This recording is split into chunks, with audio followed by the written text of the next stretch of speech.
ನಮಸ್ಕಾರ ಸ್ನೇಹಿತರೆ. ಸಿಂಪಲ್ಲಾಗಿ ಹಸಿರು ಮೆಣಸಿನ್ಕಾಯಿನ ಹೇಗೆ ಫ್ರೈ ಮಾಡ್ಕೊಳ್ಳೋದು ಅಂತ ಹೇಳ್ಕೊಡ್ತಾ ಇದ್ದೀನಿ.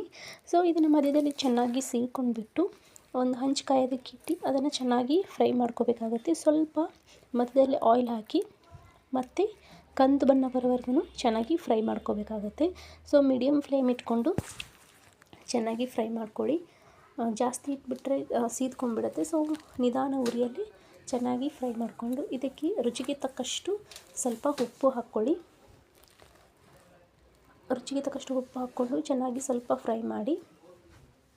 ಇದಾದಮೇಲೆ ಇದಕ್ಕೆ ಅರ್ಧ ಟೇಬಲ್ ಸ್ಪೂನಷ್ಟು ಜೀರಿಗೆ ಪೌಡರ್ನ ಮಿಕ್ಸ್ ಮಾಡ್ಕೊಳ್ಳಿ.